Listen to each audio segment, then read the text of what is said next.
جو رسول اللہ صلی اللہ علیہ وسلم کا دوہرا داماد ہو اسے عثمان کہتے ہیں، ہاں اسے عثمان کہتے ہیں، اور جو اس کو مانے صرف اسی کو مسلمان کہتے ہیں، اور جو اسے نہ مانے اسے دنیا کا بڑا بے ایمان کہتے ہیں، اسے پھر شیطان کہتے ہیں، جو اسے نہ مانے اسے بے ایمان و شیطان کہتے ہیں، اور جو اس عثمان کو مانے اسی کو مسلمان کہتے ہیں۔ بڑی بات ہے حکومت نے تحفظ قرآن کے حوالے سے دن کا کہا، بہت اچھی بات ہے، ہم حکومت کے اس اقدام پر انہیں سلام پیش کرتے ہیں، لیکن ساتھ ساتھ میں یہ کہتے ہیں کہ شہباز شریف صاحب اگر یہ دن آپ نے واقعی قرآن کی محبت میں منایا ہے کہ سویڈن کے اندر قرآن کریم کی بے حرمتی کی، قرآن کریم کے اوپر چلا گیا، قرآن کریم کو جلایا گیا، اور واقعی آپ نے قرآن کی محبت میں کی، میں آپ کی نیت پہ شک نہیں کرتا، اگر آپ نے آگے آنے والے الیکشنوں میں یہ مذہبی ووٹ کے لیے یہ سب کچھ نہیں کیا اور واقعی اخلاص کے ساتھ کیا ہے تو تھوڑا اور ہمت کر کے تمہیں سویڈن کی مصنوعات کا بائیکاٹ بھی کرنا پڑے گا اور سویڈن کے سفیر کو ملک بدر بھی کرنا پڑے گا۔ الحمدللہ رب العالمین والصلاة والسلام على سید الانبیاء والمرسلین، اما بعد فاعوذ باللہ من الشیطان الرجیم، بسم اللہ الرحمن الرحیم، لقد رضی اللہ عن المؤمنین اذ یبایعونک تحت الشجرہ، صدق اللہ مولانا العظیم۔ وہ جو دل عشق عثمان سے خالی ہے وہی دل حفظ قرآن سے خالی، گر شرم و حیا پر کوئی دیوان لکھے گا ہے مجھ کو یقین و سیرت عثمان لکھے گا۔ واجب الاحترام، آج کا یہ عظیم الشان ٹھاٹے مارتا ہوا سمندر تا حد نگاہ سر ہی سر جو ہمیں نظر آ رہے ہیں، یہ حکومت وقت سے 18 ذی الحج کے حوالے سے مطالبہ کر رہے ہیں کہ خلیفہ ثالث حضرت عثمان بن عفان رضی اللہ تعالی عنہ کا آج یوم شہادت ہے۔ ہمارا 35 سالوں سے یہ مطالبہ ہے کہ خلفائے راشدین کے ایام وفات و شہادت پر عام تعطیل کا اعلان کیا جائے، لیکن انتظامیہ اس طرف کان نہیں دھرتی۔ شاید حضرت عثمان کے دن کو یہ اس لیے بھی نہیں منانا چاہتی کہ جو عثمان کا نام لیتا ہے تو پھر اسے حیا بھی آتی ہے، پھر وہ باحیا بھی ہوتا ہے، اور جو بے حیا ہوتا ہے وہ عثمان کو مانتا بھی نہیں اور عثمان کا نام لینے کے لیے بھی تیار نہیں۔ حالانکہ عثمان بن عفان رضی اللہ تعالیٰ عنہ وہ عظیم انسان ہے جنہیں اللہ رب العزت نے نہ صرف صحابیت کے شرف سے نوازا بلکہ حضور کی 2 بیٹیاں ان کے نکاح میں آئیں۔ اسے عثمان بن عفان کہتے ہیں جو بیر روما کا کنواں لے کر اپنوں پراؤں پہ وقف کرے، اسے عثمان بن عفان کہتے ہیں جو تبوک میں 1000 اونٹ لا کر پیغمبر کو دے دے، اسے عثمان بن عفان کہتے ہیں جو پیغمبر کی جھولی میں چندے میں درہم و دنانیر لا کے رکھ دے اور پیغمبر کہہ دے کہ ما غر عثمان ما عمل بعد هذا اليوم، اس کو عثمان کہتے ہیں۔ وہ جو جنت میں نبی کا رفیق ہے اسے عثمان کہتے ہیں، جو نبی کے ہاتھ پہ ہاتھ رکھ کے بیعت کرے اور پھر اس بیعت کی اتنی لاج رکھے کہ کبھی اپنا دایاں ہاتھ شرمگاہ پہ نہ لگائے، اسے عثمان بن عفان کہتے ہیں۔ جو قرآن کریم کا کاتب ہے اسی کو عثمان کہتے ہیں، جو قرآن کریم کو جمع کرنے والا ہے اسی کو عثمان کہتے ہیں، جو قرآن کے سامنے جام شہادت نوش کرے اسے عثمان بن عفان کہتے ہیں، اور جس کی وجہ سے 1400 صحابہ کو لقد رضی اللہ کے ٹکٹ ملے، اسے عثمان بن عفان کہتے ہیں جو رسول اللہ صلی اللہ علیہ وسلم کا دوہرا داماد ہو، اسے عثمان کہتے ہیں، ہاں اسے عثمان کہتے ہیں، اور جو اس کو مانے صرف اسی کو مسلمان کہتے ہیں،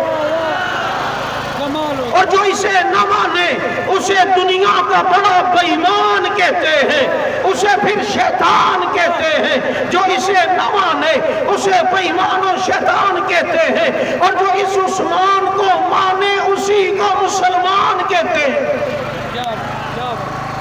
آج اتفاق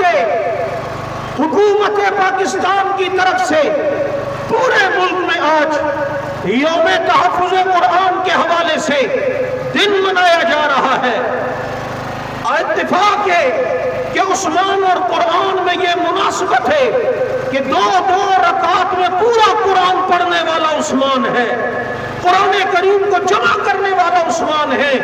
اور پھر اس کی اولاد نے بھی قرآن کی خدمت کی۔ آج کہتے ہیں تفسیر عثمانی اردو کی بہترین تفسیر ہے، میں نے کہا یہ شبیر احمد عثمانی یہ تو عثمان کی اولاد میں سے ہے، کہتے کہ معرف القرآن یہ قرآن کی بڑی خدمت ہے، میں نے کہا معرف القرآن کے لکھنے والے شفیع عثمانی وہ تو عثمان کی اولاد میں سے ہے، کہتے کہ آسان ترجمہ قرآن مفتی تقی عثمانی صاحب نے لکھا، بڑے قرآن کی خدمت کی۔ میں نے کہا قرآن کی خدمت کیوں نہ کرے کہ سب سے پہلے ناشر قرآن عثمان بن عفان کی اولاد میں سے ہے۔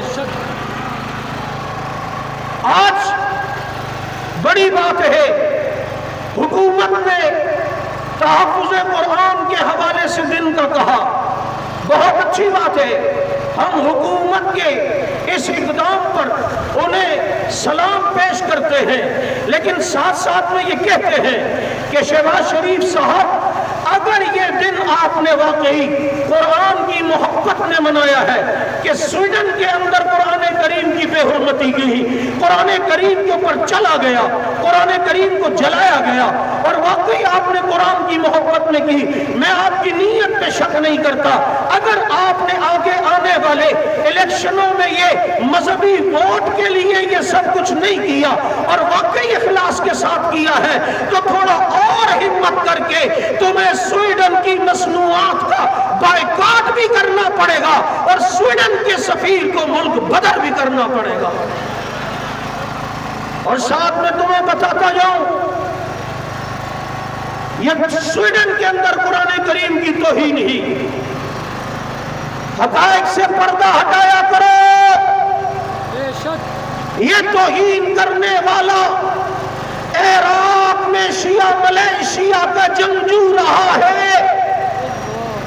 اور اس نے اپنا خبث باطن جو قرآن کے متعلق اس کے دل میں تھا اور اپنی مذہب کی عکاسی کی ہے، یہ بھی تمہیں بتانا پڑے گا، تم نہیں بتاؤ گے حق نواز کے بیٹے انشاءاللہ ضرور بتائیں گے۔ سویڈن کے اس واقعے کی بھی ہم مذمت کرتے ہیں، سویڈن سفیر کو برطرف کرنے کا مطالبہ بھی کرتے ہیں، لیکن ساتھ ساتھ میں حکومت سے کہتے ہیں خلفائے راشدین کے ایام کو خصوصی توجہ دیا کرو، یہ ملک بے حیائی کی طرف جا رہا ہے، ضرورت یہ ہے کہ اس ملک کے باسیوں کو عثمان بن عفان کی سیرت پڑھائی جائے، عثمان باحیا کی سیرت سکھائی جائے، جس کے دل میں عثمان ہوگا اللہ اسے انشاءاللہ باحیا بنائیں گے۔ آخر میں یہ کہوں گا، آج کا یہ 18 ذی الحج کا کراچی کی تاریخ کا یہ تاریخ ساز جلوس، الحمدللہ آپ نے 18 ذی الحج کے جلوسوں کے سابقہ تمام ریکارڈ توڑ دیے۔ میں پوری جماعت کے ایک ایک ذمہ دار کارکنان کو سراج تحسین پیش کرتا ہوں،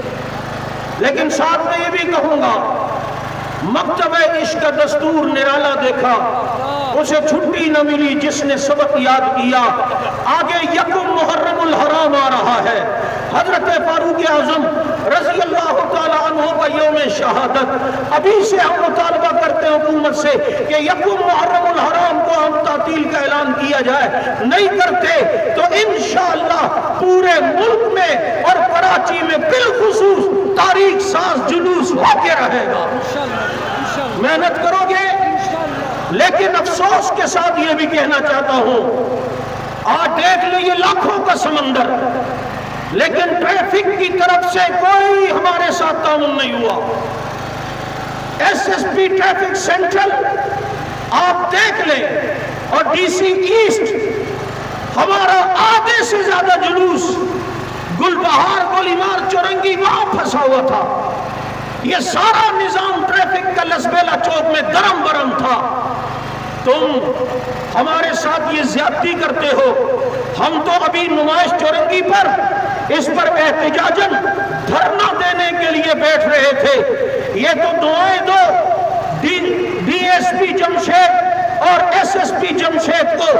جن کے بروقت مطالبے پر ہم نے نمائش چورنگی پر دھرنے کا ارادہ ملتوی کیا۔ یکم محرم الحرام کے جلوس میں اس طرح کی کوئی بدنظمی بھی انشاءاللہ برداشت نہیں ہوگی۔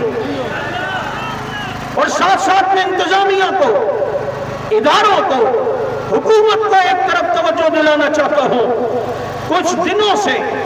سی ٹی ڈی میں بعض لوگ، میں پورے ادارے کو نہیں کہتا، ادارہ بھی اس کو نوٹ کرے اور اپنی صفوں میں سے لوگوں کو تلاش کرے، کچھ لوگوں نے ہمارے بے گناہ کارکنوں کو اٹھانا شروع کر دیا ہے اور کل عدم کے نام پر انہیں ہراساں کر کے ان سے پیسوں کا مطالبہ کیا جا رہا ہے۔ یہ روش کسی صورت برداشت نہیں ہوگی۔